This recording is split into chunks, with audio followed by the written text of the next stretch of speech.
I caught my grandfather talking to an air vent. My grandfather isn't the kind of man who is particularly communicative. Actually, he barely bothers to speak at all, unless it's a grunt of satisfaction aimed at a piece of pork chop or a prod to turn the TV channel back to golf.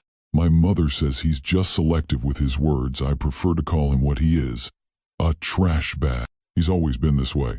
Even when I was an adorable little toddler teetering my way around his living room, he barely acknowledged me. He would just sit in his plush armchair and read the paper, ignoring my squeals of delight as I practiced my dance recital in front of him. "Pappy, Pappy, look!" I would squawk in his direction. He would just shift his newspaper higher in his lap to hide me from view. It was always Grandma who offered me any sort of grandparent-related comfort. She doted on me throughout my childhood, pinching my cheeks, baking me cookies, cooing at every sound or accomplishment I made. So when she passed away last spring, I was heartbroken. Apparently, so was my grandfather. That's when my mother cooked up the idea for a granddaughter-grandfather bonding extravaganza. She shipped me off to live with him for 2 weeks during summer vacation while she took a honeymoon with her new husband. Even though I am 15 and purely capable of staying alone for 2 weeks, my mother just couldn't resist the opportunity to kickstart the grandfatherly affection that should have taken place the day I popped out of the womb. "You'll have fun, honey," she said earnestly as she practically kicked me out of the moving car. "He doesn't even talk," I yelled in frustration. "Yes, he does," my mother rolled her eyes. "You just have to listen." The first week and a half ticked by pretty much like I expected. We ignored each other in gruff silence and ate our meals separately, him in front of the TV and me in the guest bedroom. It wasn't until the last night of my visit that I got up in the middle of the night to piss only to find a light shining from his bedroom. Curious, I peeked out from around the corner. My grandfather was sitting in his armchair, a glass of scotch in his hand and eyes puffy from tears. His gaze was trained toward the air vent next to his bed. "I wish you were still here," he whispered. I could barely hear him over the clink of ice in the glass. "You wish you were here?" I asked lightly, stepping forward. His gazed up towards me, and he beckoned me to sit down on the edge of the bed. I balanced myself on the edge and looked back at him nervously. I don't think we've ever sat this close next to each other. Wordlessly, he handed me the glass of scotch. I took a sip and let the liquid bite my tongue, sending shivers down my spine. I handed it back to him. "I think it's time you know about my sister," he murmured. "This is his story, in his words. I know you don't think very highly of me. I don't think very highly of me either. Honestly, there are a lot of things I would change if I could. You're young, but you'll understand that one day. My parents and I lived here ever since I was a little boy. Back then, after the war, this place was like a castle. I loved living here.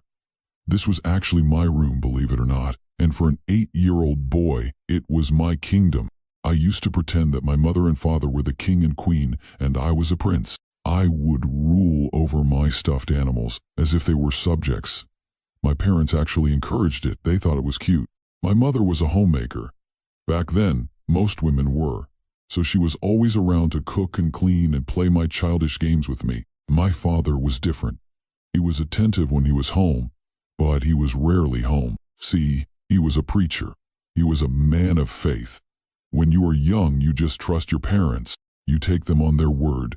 You believe what they say, and you have no reason to consider otherwise. So when they told me to go to church 3 times a week, I dutifully followed through. It was fun being the preacher's son.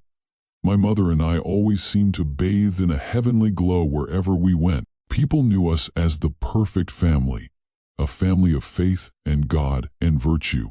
My father was known as a man of God, someone the community should trust in. So when my father told me to ignore the sounds coming from the attic, I did. I first noticed the sounds the day we moved in. I was sleeping when I heard a muffled cry coming from the air vent. The cry was immediately silenced with a dull thud. I fell back to sleep instantly. For the next few weeks I would hear the occasional pitter-patter of footsteps or the offbeat thud in the middle of the night. My father told me that we had rats. I learned to grow accustomed to the random spurts of noise much as children do.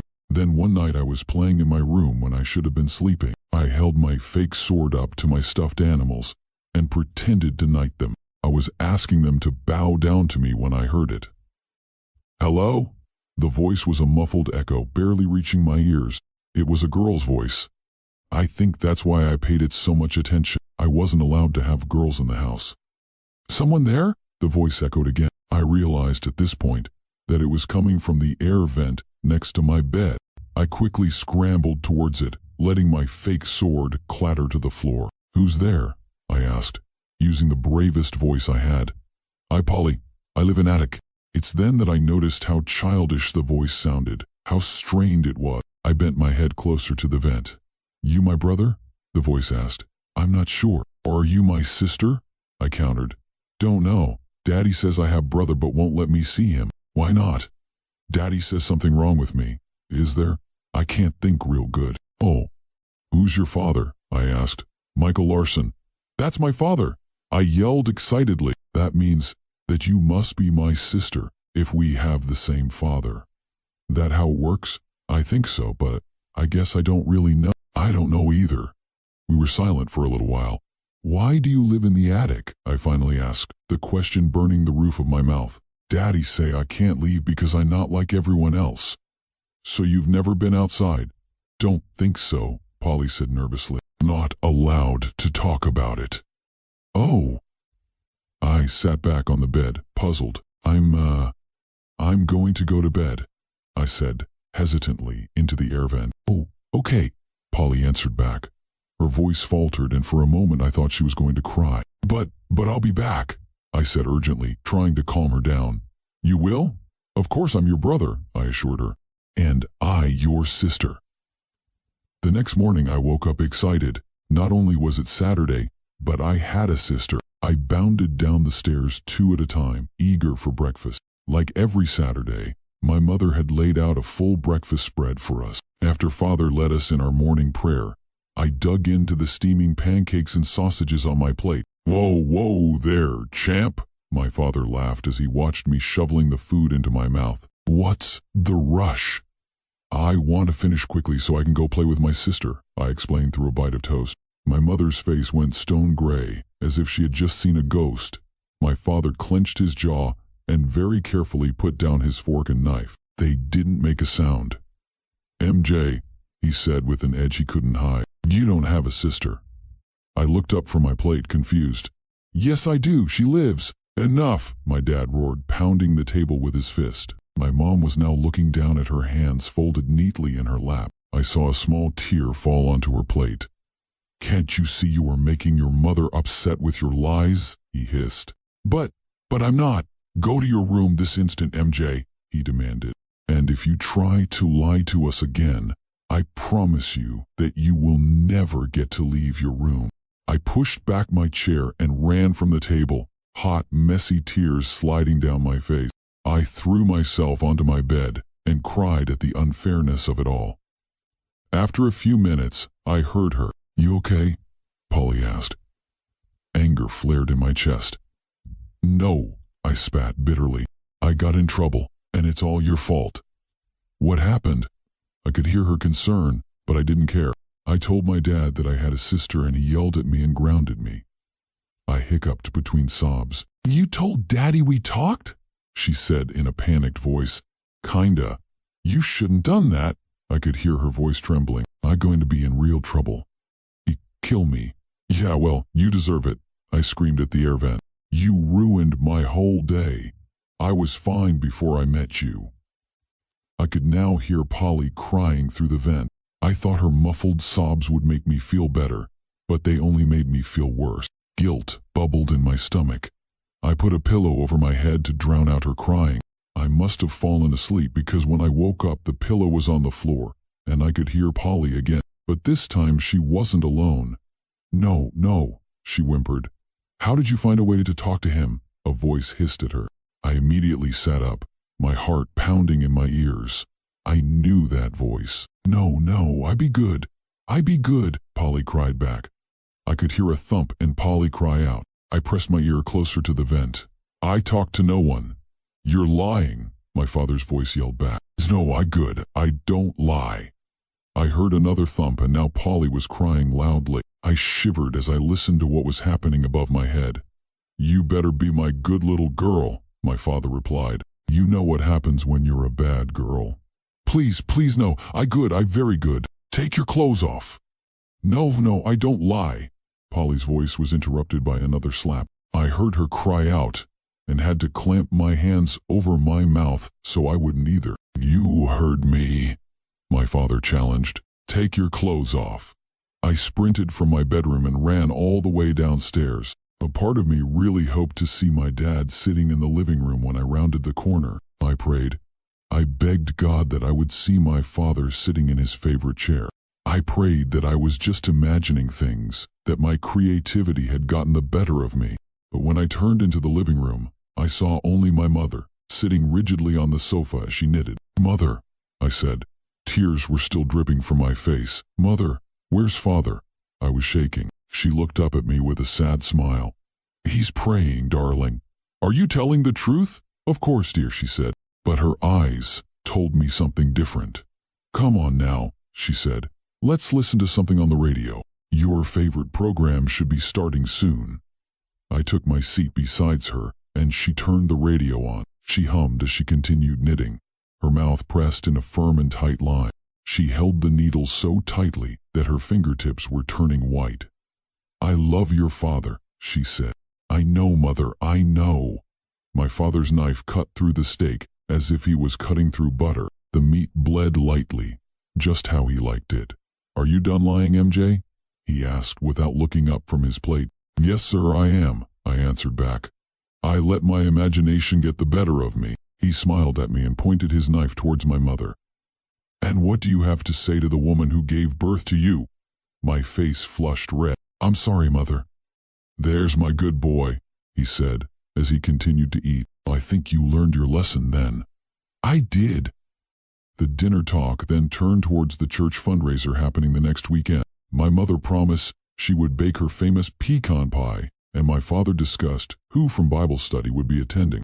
After dinner, I excused myself to my bedroom. Polly? I whispered into the air vent. I heard a small series of sniffling, as if she were crying. Guilt boiled in my chest. Polly, I'm sorry, I mumbled. Can you forgive me? I guess, Polly replied. Are you okay? No.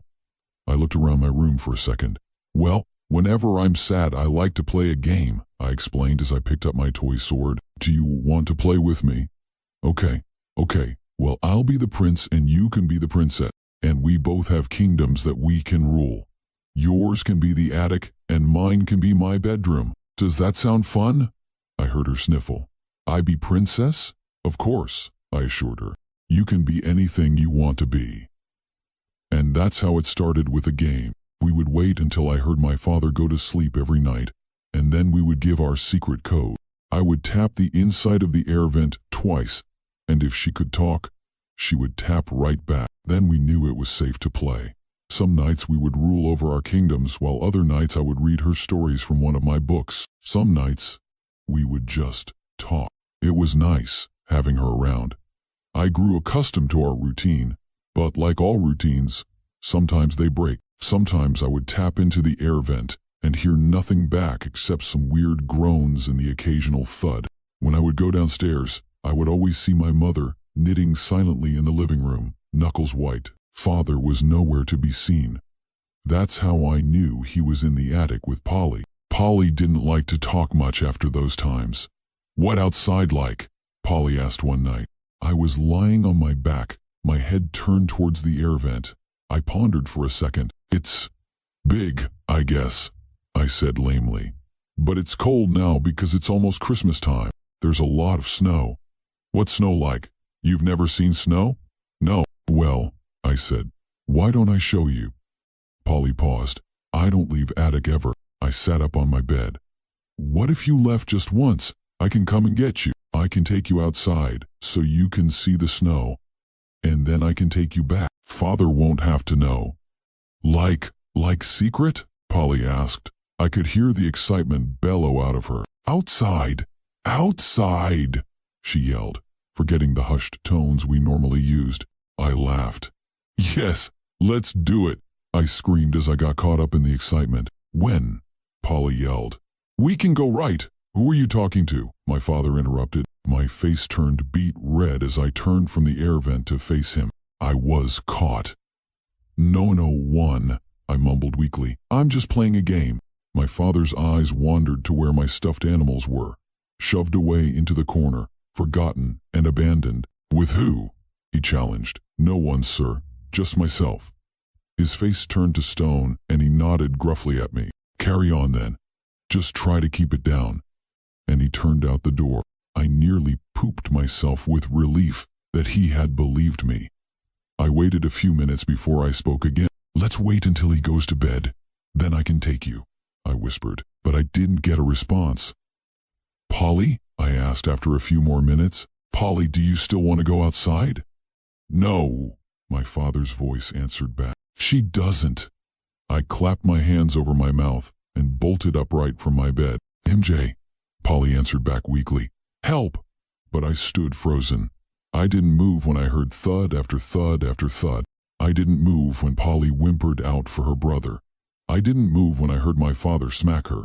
And I still didn't move when the attic turned as silent as the snow outside. I stood there, in the middle of my room, with my hands balled into fists at my side.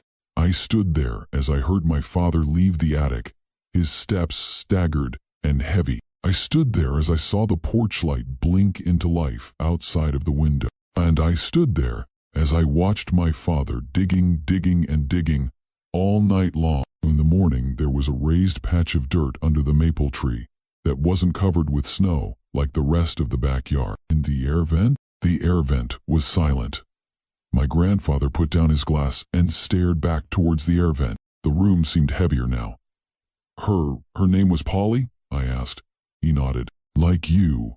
He smiled weakly. When you were born, I asked your mother to name you Polly. Does she know why? She knows I had a sister. She doesn't know much else. I was silent for a second. What did you do after it happened? My grandfather looked down into his drink. Nothing. Just like what I did when it was happening. What was wrong with her? I asked slowly. Why did your father keep her locked away? He was silent for a moment before he took a swig of his drink. I think she had Down syndrome, and I think my father was ashamed of that. He sighed. Grandpa, Don't, he interrupted. It's not necessary. We sat in silence for a few minutes, listening to the gentle hum of the air vent. Polly would have made a fine princess, I whispered. He smiled, and for a second, I could have sworn that I saw the flicker of what he had been like as an 8-year-old boy. Yes, he agreed. She would have.